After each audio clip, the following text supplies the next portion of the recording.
Демократична република Конго, една непозната за нас дестинация, е най-голямата държава в Централна Африка.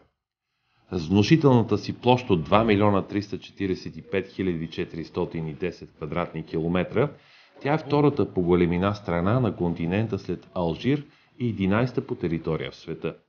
Редовно попада в списъка на 10-те най-бедни страни в света. Приблизително 3/4 от населението на страната е заето в селското стопанство, а стандартът на живот е сред най-ниските в света. Образованието е крайно неразвито, а безкрайните проблеми в сферата на здравеопазването изглеждат още по-тежки на фона на многобройните тропически болести в тази част на Африка. Макар и бедна, страната разполага с огромни ресурси от полезни изкопаеми. Сред най-важните стоки за износ са диаманти, нефт и кафе.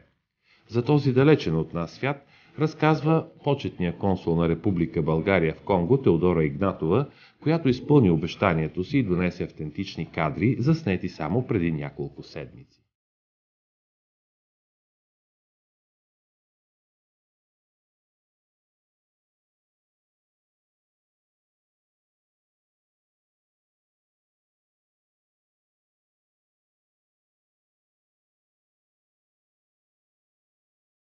Уважаеми зрители на Приказки Отделника, тази вечер сме на гости в госпожа Теодора Игнатова, почетен консул на България в Демократична република Конго.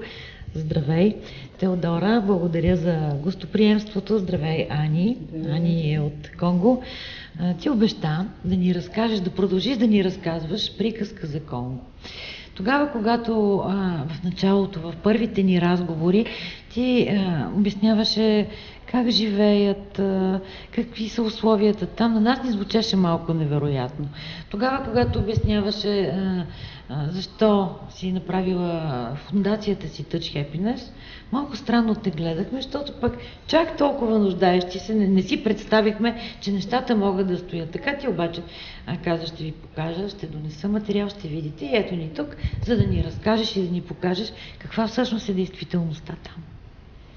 Добър вечер, благодаря, че сте отново у нас и всъщност радвам се, че използвахме може би дори моя дом и този истински декор, който е зад мен, за да мога да ви покажа една друга действителност, тази за която говорихме и която надявам се на всички, които гледат това предаване тази вечер, да им се стори не само интересна, не само с опознавателна цел за Конго, но до някъде и за самите нас да извлечем всеки своята поука и всеки своята част от това къде сме, как живеем и какво се случва. Съм убедена, че така ще стане, защото човек, гледайки кадрите, които си донесва, предполагам това ще се случи и с зрителите, защото на мен ми се случи при предварителното преглеждане. Имаше моменти, в които ми се плачеше и аз и на теб ти казах, че си мислих, Боже мой, съжаляваш куция до момента, в който не видиш някой с отрязан крак.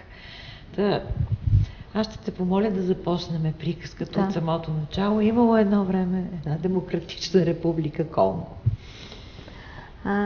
Предполагам, че в момента вие ще пуснете да тече филма, така че аз мога да го гледам в същия момент и да правим коментари по това нещо, за да обясняваме, защото има нужда от обяснение какво става и къде се развива всичко това. Филмът е сниман от мой близък приятел, когато аз помолих всъщност да снима една реалност, просто няколко техни квартала, така че това е техния реален, истински живот. Това не са специално избрани кадри или не са специално избрани семейства, нещата, които ще видим. И в момента виждаме как всъщност живеят обикновените хора. Това е човек, който вече е пенсиониран. И той сам даже след малко ще разкаже факти за живота си. В момента е сухият период. Там имате дъждовен и сух период. Сухият период продължава около 6 месеца. Така че, както виждате, той ако се опитва да се занимава с земеделие, по някакъв начин трябва да напоява това, което е посадил. Какво отглежда там изобщо и практика ли това да се отглеждат плодове, зеленчуци или... Това е тоалетните, както разбирам, но практиката за земеделието е нещо нещо, което е навлязло в последните години и хората се опитват сами по някакъв начин да намерят решения. Ето той казва, че е направил своя собствена малка градина, за да бъде автономен, т.е. да бъде независим. Неговата цел и амбиция е да може да направи една голяма градина, която да може да му помага, за да може да съществува, т.е. да може да се прехранва. Не иска да притеснява никого, не иска да е в тежест на никого, това казва. Бил е конферансие, т.е. работил е за администрациите, държавните администрации, но с това, че няма никакви средства, това разказва в момента, е стигнал до този момент, че се опитва нещо с собствени най-малки възможности да преживява. Оплаква се от това, че държавата по никакъв начин не го е подкрепила след неговата работа и че той няма никаква възможност нищо друго да направи, затова е взел това решение.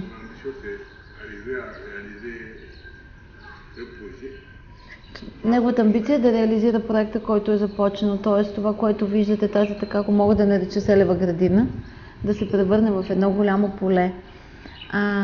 Интересното беше това, което виждате наоколо големите дървета, това са мангови дървета, които са от доста години. Това е малък пазар. Жените облечени в техните типични дрехи. Тук той в момента вади вода, има на няколко места, които правят основни източници за вода, защото течащата вода и въобще канализацията са голям проблем. И тъй като има изключително много заболявания, главно холера, той ни разказва в момента, че от тук се опитва, тук се вади вода, че е говорил със съседа, както виждате, тук има една по-заможна къща построена и съседа му е позволил да вади вода от този кладенец, който той явно със собствени средства е направил. И по този начин успява да занесе вода, за да напоява това, което има като свое място и също така естествено да използва за хранене, за миене. Това са дърва, които той събира откъде ли не, за да може да си пали огън. Огънът си пали, за да може да се готви, защото там се готви на огън. И по този начин се отоплява всичката топла вода, която има. Как стои въпрос с електричеството там? Няма ли? Да, интересно, че може би най-богатата страна в Африка, страна, която дори в момента развива международни проекти, за да използва водните си ресурси и може да захранва с електричество цяла Африка. Има проект дори до част от Европа да стигне това захранване. Няма такъв капацитет сама за себе си, както виждате. Това е един нормален път в нормалния квартал. Жените носят на главите си, това са видове зеленчуци. В случая това е сомбе. Това е горната част, която расте на маниок.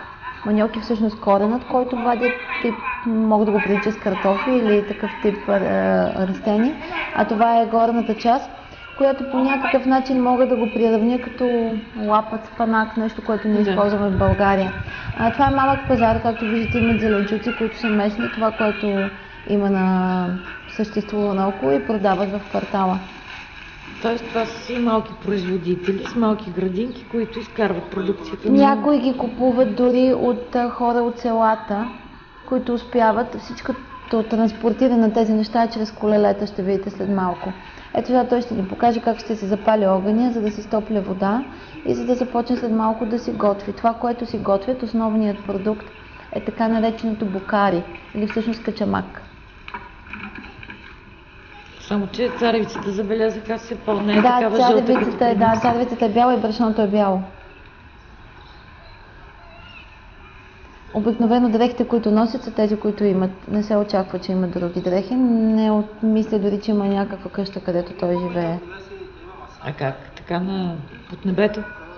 Някъде има направено нещо, както видяхте, вижте колко е чиста водата, така че разбираме за болестите, за които до сега говорехме. Нещо направено така, както изглежда и пазара, така има и нещо направено, под което той спи.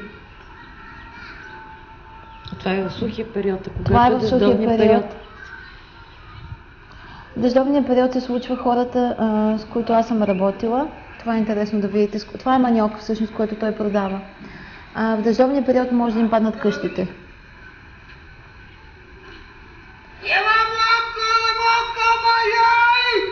Казва, той ви предлага маниок на суахили, да си купите от неговия маниок. И така обикаля града, за да предлага. Да. Който той е донесъл, маниока е донесен някъде от извън града, от селата или където има хора, които отглеждат извън.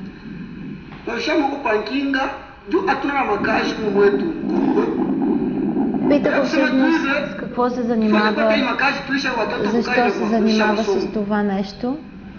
И той му казва, че от кой квартал живее и че всъщност трябва да се занимава и да продава маниока, за да има възможност да изхранва децата си.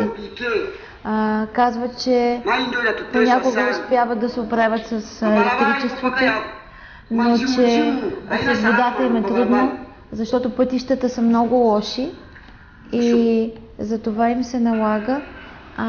Много им е трудно да ходят, за да си донасят вода. Има много дупки, които са пълни с вода и е много кално. Той говореше и суахили. На суахили, това беше на суахили, да.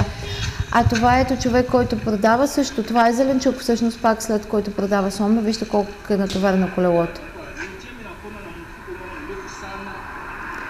И по същия начин го пита какво работиш ти. Той казва, няма работа в държавата. Тази вече работа я прави от 10 години. Тоест излиза извън града, където има производители, събира маниок и продава. И казва, има много деца, трябва да продавам, не мога да остана без работа. Ако има друга работа, бих я работил, но поне тази работа. Казва, че много пъти пада. Защото го пита оператората, вие падате ли? Той казва, да, доста пъти падах с колелото, но е така. Всичко, което правя е заради децата, за да може да се изхранваме и да имаме някакви средства. Горе-долу по колко деца има едно средно статистическо семейство, Ани? Може ли да ни разкаже? Combien des enfants il y a à peu près chaque famille? Chaque famille, il y a des enfants. Parfois c'est 10. Понякога 10 имат. 7. Понякога 7. Зависи от всяко Ça семейство. dépend de quelqu'un 5. Понякога 5, по Il y a 7. d'autres qui font même 15. Има други, които правят дори по 15 деца. Ани, има ли деца? Moi, j'ai 7 enfants. Те има 3 7 деца. garçons et 3 4 момчета filles. и 4 момичета. Колко години си, Ани? Vous avez quel âge, Annie? Moi, j'ai 53 ans. 53. На колко години се омъжила? À quel âge vous avez vous marié? Moi, 20 ans. На 20 години. Значи омъжила се горе-долу, както и тук се омъжват на по 20. Да. Нали, в нормална възраст, но децата са много повече. И тя ли е живяла по същия начин, така както... Est-ce que vous avez vécu la même vie, comme c'est ce qu'on voit ici dans le film? Pardon? Est-ce que vous avez vécu la même vie? Non. Non, non. Не, тя не е живяла така. За Ани може да кажем по-добри неща. Един вид тя имала късмет. Ани беше 12 години, работеше в белгийското училище в детската градина, като помощник учителка. Също нейният съпруг е градинар, така че бих казал, те имат по-добра професия и имат доста по-добър стандарт на живот. И сравнително, в сравнение с другите семейства, имат по-малко деца. Една част от кадрите, която изпуснахме, вижте интересно как правят, за да е водата. Обикновено тези, как да ги нареча, кладенци или всъщност тези помпи, които са направени с вода, са понякога спонсорирани от правителството, много често от фондации. Всъщност са главно с подкрепа на международни организации. Обединените нации имаха такъв огромен проект за Милениум, който беше все още за Африка, който от първата му част беше за водата, защото най-големият проблем там е водата и то питейната вода. Липсата на досег до такава вода, оттам започват всички болести, с които те имат. И това, което виждате в момента, тези публични чешми, в които всички си наливат вода и дори това, което виждаме сега, се товари на колелетата и всеки си носи в къщи, защото те нямат течаща вода в къщи.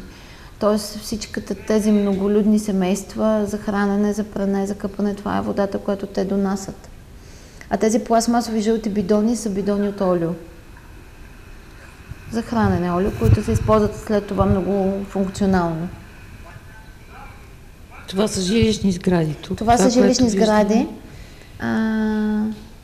Детето отива на училище, ето тук имате един бидон с вода, който там е оставен. Направи ми впечатление обаче, че децата, които отиват на училище, са такива спретнати с униформи облечени. Униформите са чистички. задължителни, да. Всъщност района, тази част в Конго е характерна, доколкото познавам и другите, те са доста чисти. И въпреки недоимъка и начина, по който живеят, ще видите, са много старателни в това да перат, да готвят. Всичко е подредено по някакъв начин. Това е магазин. Обикновено едно семейство разполага, това е къщата, може би живеят в задната част и отпред правят с средствата, които имат, така че да продават нещо.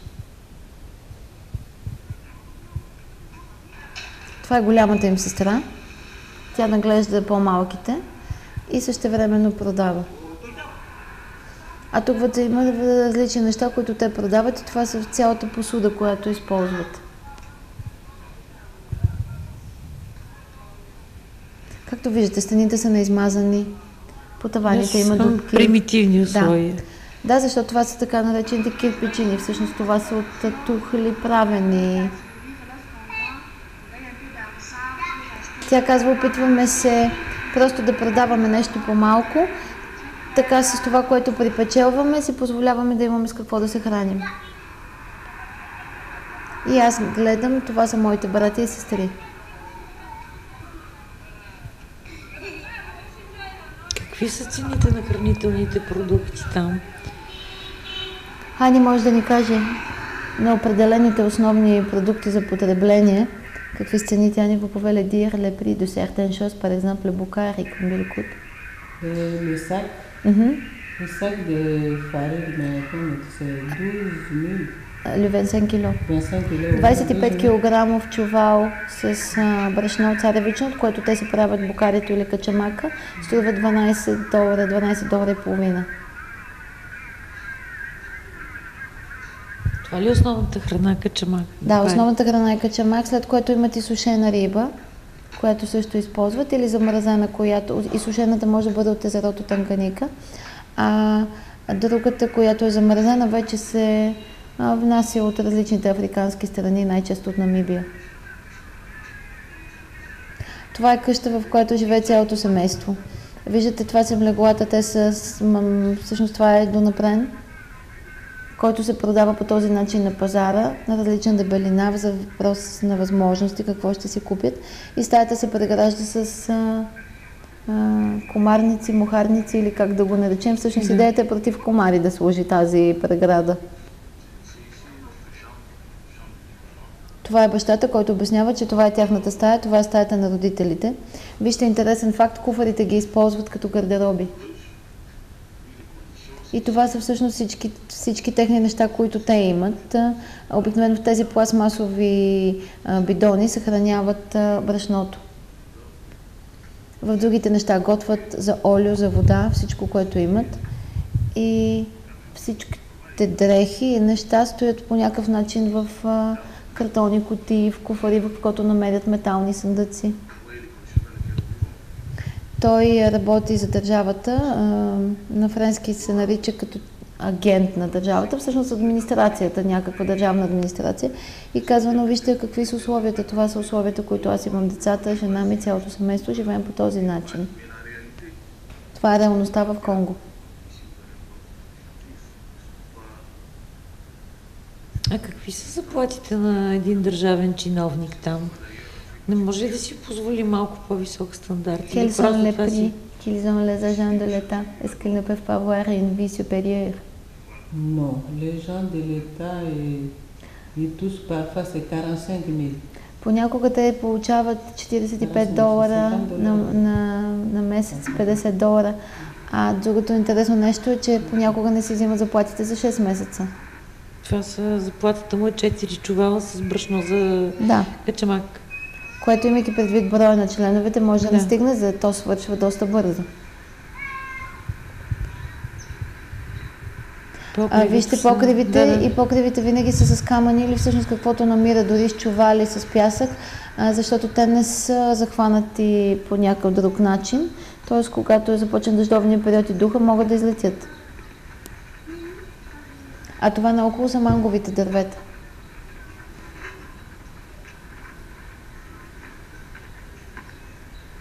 Това е така нареченият пазар, който виждате след пак. На който се продават всевъзможни неща, най-неочаквани.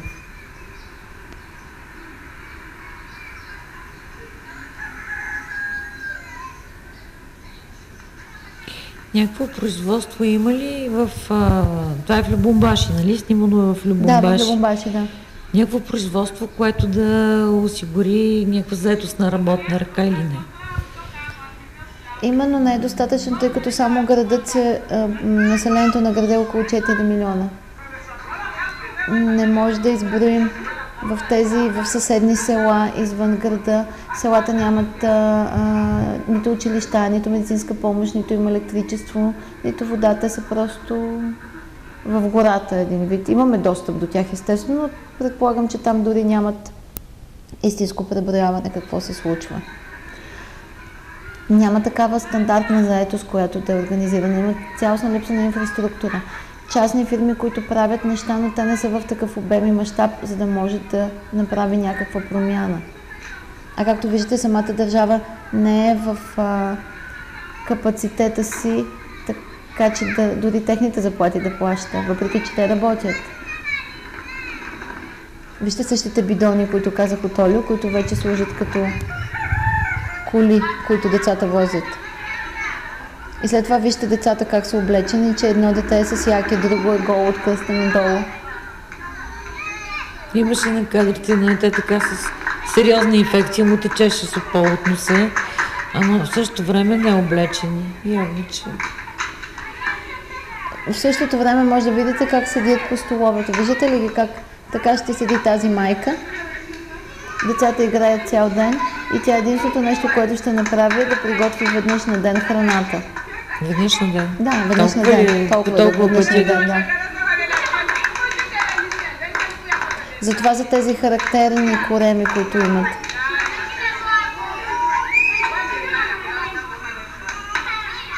Ето ви малък магазин. И интересното заради цените на продуктите, вижте, че всичко е опаковано в малки разфасовки, за да могат да купуват за деня. Да, всъщност това е и мотото на Африка, живеем за деня. Не знаем, не може да предвидим утре, т.е. те не могат да правят големи снабдявания.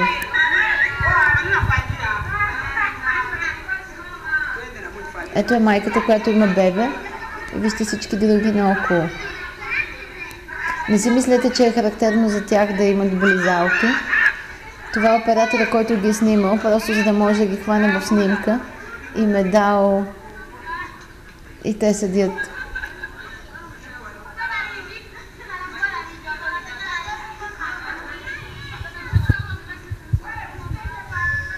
Аня е била помощник възпитател в детска градина белгийска. А както и въпроса с образованието там, задължително ли е образованието или не? Не, образованието не е задължително. Платено е, няма нещо, което е безплатно. Дори най-ниската цена е около $10 на месец за началното образование. И се случва обикновено, че в по-големите семейства само тези, които са на по-големите деца, могат да отидат на училище. Първото, второто, дори тук имаше в случаите някои от родителите, които казваше колко деца има и че всъщност само 2 от тях ходят на училище. Не може да си позволи да плаща за останалите. А всичките униформите, с които ходят родителите? Всичко това е платено, да. Учебници, тетрадки и така нататък, всичко е платено. А какво се случва с тези деца, които завършват училище? В крайна сметка имат някакъв ценз. Доста от тях учат в университет. Доста от тях не учат и съществуват по начина, по който виждате. Казват, опитвам се да си намеря работа. Работа няма. И решават да правят нещо или просто седят така и някой от семейството прави нещо, така че изхранва останалата част. Както тук ще видите, това са доста семейства събрани. Предполагам, че някои от тях са братя, сестри, братовчеди, родителите, които живеят в близост. Вижте къщите. Децата играят по цял ден по този начин с парцалената топка. И сега след малко ще започнат да готвят и майките ще раздадат така по порция на всички, който пръв успее да яде, той яде.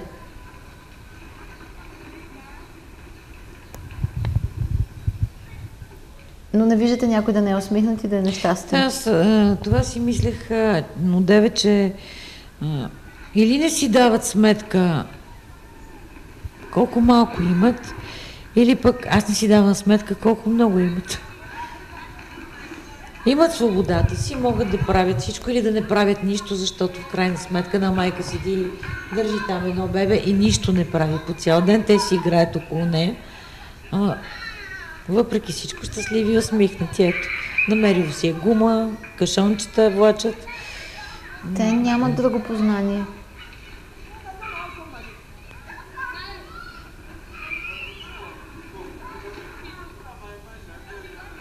Тогава, когато ти си имала среща в техните училища, за което ще стане въпрос малко по-късно, тогава, когато... Сега ще видите, извинявам се, че прекъсвам, истинското сготвяне на букари. Това ще ни отнеме време, така че може нека да го видим, защото е интересно. Интересно да се видят детайлите. Това, което тя приготвя в момента е сомбе, т.е. тя кълца пресен лук, заедно с вид трева. И когато това нещо е достатъчно смачкано, го разварява, обикновено с фъстъци, които са смлени, тъй като те имат свои фъстъци, доста свободно растат. Да. И могат да ги използват, както всички тези зеленчуци, които имат. Вижте, интересно, затова казвам, че са чисти. Вижте прането, къде е простряно. Нямат прозорци, обикновено висят някакви парцали от прозорците или от вратите. Не ги притеснява хигиената и лъжиците я подпират по земята, по стената, няма никакво значение. Майката извика да й донесат един от бидоните, за да го седне. Те ги използват, както видяхте, наистина са мултифункционални. Да.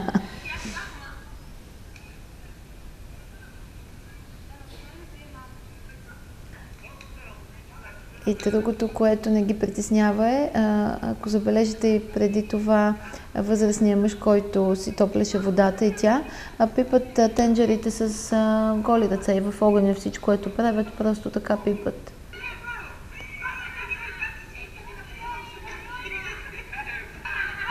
За разлика от нашия качамак направим впечатление, тук няма бъркане. Тя просто го изсипа брашното, лекичко понатисна с дървената лъжица и толкова.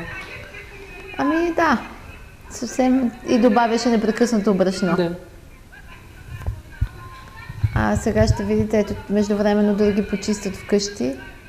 С това казвам, че те са доста чисти, но това са възможностите, които имат, имайки предвид пръх, който сега се дигна от техните завивки.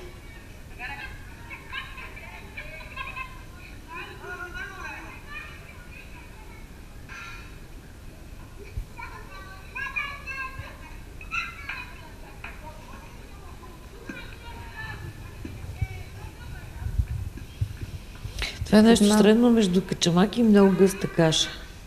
Да, то ще стане съвсем гъсто, така че да стане напълно сплъстено и след това с едни пластмасови чини, купички, това, което те имат, правят порциите.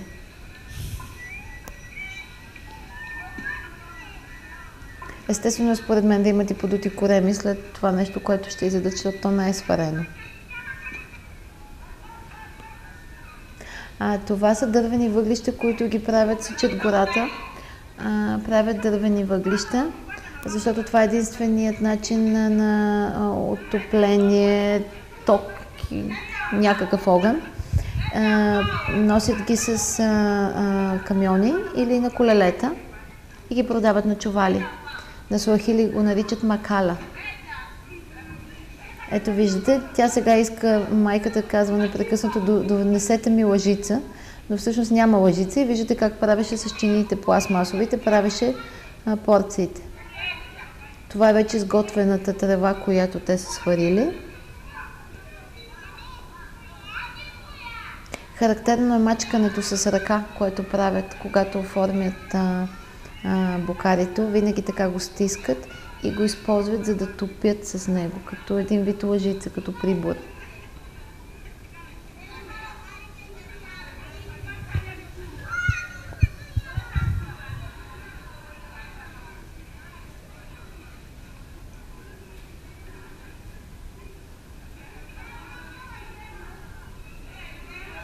Добре, това са малки деца. В останалото ти казваш ядат по един път на ден. В останалото време, когато огладнеят, предполагам, случва се. Гладуват.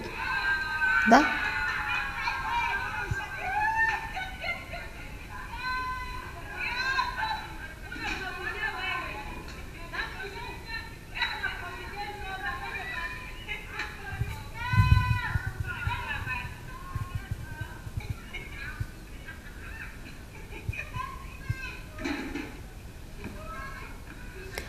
Характерно е също да им правят чай.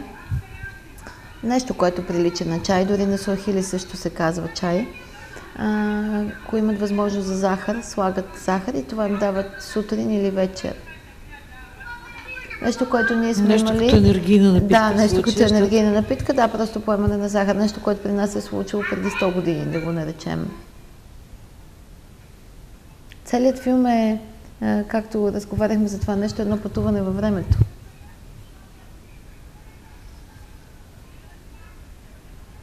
А това тук? Това са всички тези деца, които виждахме, те са разделени по възраст. Сега на тях ще им дадат.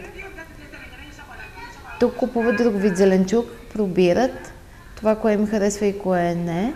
Както виждате, тази дама малко по-добре облечената е продавачката.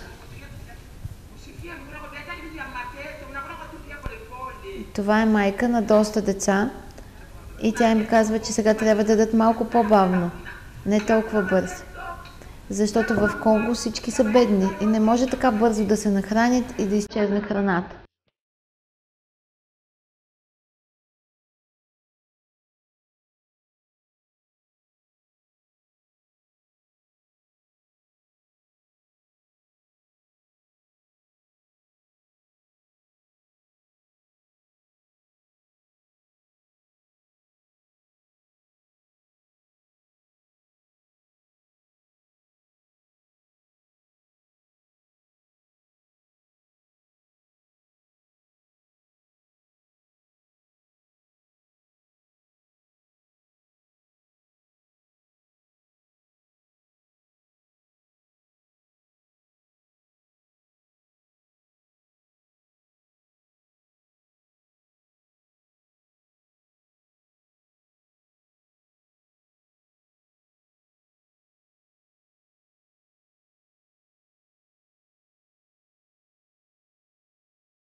Център за професионално обучение към едноличен търговец Мексико П. Петър Йорданов извършва обучение с заети и безработни лица по всички схеми "Аз мога повече, първа работа", съвместно с дирекция на Бюрото по труда в град Враца и дирекция на Бюрото по труда град Монтана. Фирмата организира обучение по фризьорство, козметика, ресторантьорство, строителство по общо 35 професии. След обучението се издава държавно признат документ, който се признава в цял свят. Едноличен търговец Мексико П. Петър Йорданов предлага фризьорство, мъжко, дамско, дневни, вечерни официални прически, удължаване на коса, промоционални пакети за официални тържества и абитуриенти, маникюр, педикюр, ноктопластика, оформяне и декорации от маникюрист-художник, професионален грим, пробиване на уши, почистване на лице, кола маска цяло тяло с 20% намаление. През 2013 година служители на фирмата бяха на обучение в Германия, което допринесе за по-високата професионална квалификация на служителите във фирмата. Адреси на фирмата: град Враца, улица Лукашов, Дом на красотата, телефон 0897 04 61 48 и град Враца, ЖК Дъбника, салони Мексико. Телефони 0897 08 61 48 и 0897 03 51 68.